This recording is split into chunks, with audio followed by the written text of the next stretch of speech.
Hey puppy-guppies, Paragon Spinel here, and I thoroughly believe that one of the main factors as to why I am a furry is honestly due to Five Nights at Freddy's. I really didn't get into it until I discovered more of the FNAF community and their designs. I'm not sure if you guys know about my love for Five Nights at Freddy's, but I am really deep into the lore of the characters, at least for the original games, and I have fallen in love with it ever since around the beginning of my middle school years. I know a lot of other content creators have made videos like this, and I definitely wanted to cover it considering that Five Nights at Freddy's is a huge special interest of mine. So here are my favorite Five Nights at Freddy's characters from each individual game. Don't worry, I do plan on going over each of my favorite FNAF characters myself, but I specifically wanted to delve into each of my favorite characters from the games, but I do plan on skipping FNAF 3 as I don't really like Springtrap all that much. I just really don't like how terrible of a person he is,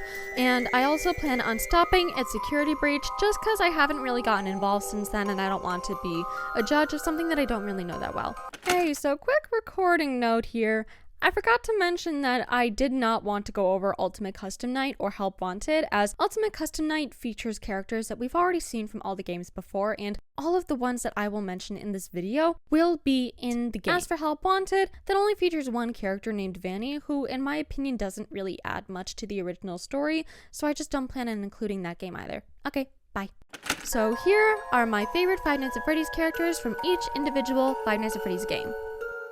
Starting off at Five Nights at Freddy's 1, we have Golden Freddy. I really like this character because there's an element of mystery for the character himself and it opens a lot of lore. I also really love how there's more than one spirit within the character, and he has a very unique design with a lot of questions to be determined from the design. For me, I originally thought that he was just gold because he was really old and that was rust and copper developing from the design. I didn't realize that he was his own original character from a previous pizza. I just thought that he was another Freddy. But that again, that was from when I first knew about the series back when I was like 13, 14. I predominantly love the element of mystery this character brings because there's so many convoluted answers to the questions that are asked originally, which build onto more questions that the players didn't even know they needed to ask. I just love this character for the story that he has and how much he adds to the original existing story. Moving on to FNAF 2, we have my favorite character in the whole series as well as one of my comfort characters. We have the puppet. Everything started with her, and she is kind, selfless, and unrelenting in her goal of saving the souls of the fallen kids. Plus, she also has no resentment for her killer, which, seriously, how can anybody have that level of patience? I mean, come on.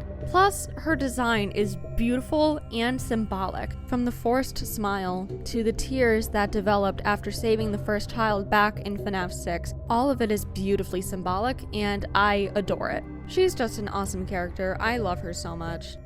Skipping over FNAF 3 and moving on to FNAF 4, we have a tie between Nightmare and Nightmare On. I love their designs and how not only how symbolic they are, but how they help with the scare tactics as well, being predominantly black and blending in with their surroundings. Now let's delve a little bit into each individual character. For Nightmare, he has the classic Fredbear design, but the colors are wrong, with black replacing the original gold and the colors of the bow tie and the hat being inverted, basically resenting a good day gone wrong, which is emphasized by the teeth, because this is supposed to represent the main nightmare of the bite victim, who we're likely playing as in Five Nights at Freddy's 4. This is also backed by the fact that we could also see the endoskeleton inside of Nightmare, which is representative of the viscera and the blood that was shed on that night. As for Nightmare On, there's so much depth to him in the design specifically. He looks a lot like the original puppet, but the original bright, vibrant colors are nothing but black and white now, which represents the hopelessness that the player feels. I view this as a direct opposite of the original Five Nights at Freddy's puppet. While the original puppet is an embodiment of hope and light in a dark time, Nightmare On represents hope gone lost, as the teeth and the violent smile and the piercing eyes all represent things that the original puppet does not. This is also backed by their motives and who they're attacking in the games. If you look at FNAF 2, the original puppet wanted to save the children and confused the original player for the children's killer. In FNAF 4, this puppet knows that they're attacking a child and actively wants to take the child's life. Moving on to sister location, we have Ennard, who, in my opinion, is near the textbook definition of the word desperation. He is an amalgamation of all of the other animatronics seen throughout the sister location game, and a living embodiment of the willpower needed to leave the pizzeria, with the other animatronics doing literally all that they could to get out of there, and he is the final result.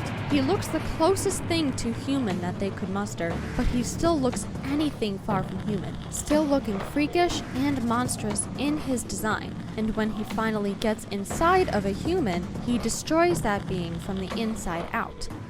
Moving on to FNAF 6, we have Lefty, which stands for Lure, Encapsulate, Fuse, Transport, and Extract. His main goal is to find the puppet within the pizzeria, lure her in, trap her, transport her, and extract her so she could be delivered and her soul could be set free.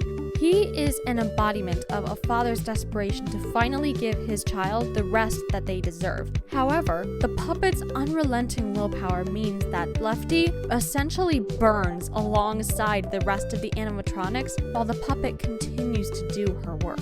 I just love the representation behind Lefty as a character and how far the creator was willing to go to just make sure his child's spirit is at rest. And last we have Security Breach.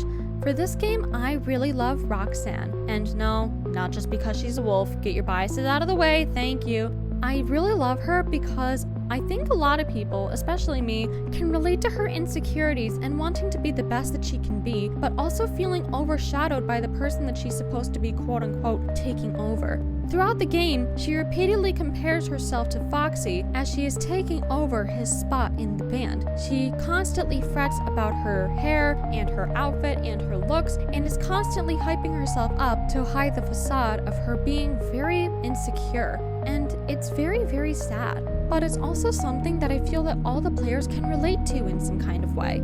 Plus, I really love the voice and the attacks are great. Plus, the design is beautiful. Her color scheme is amazing.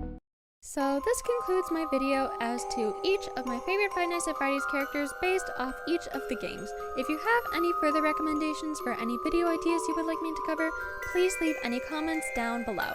I am looking to delve into more commentary stuff. I'm a little dry on topics right now, so please let me know if there's anything that you want me to comment on. Also, be sure to like and subscribe, and I will see you next time. Bye!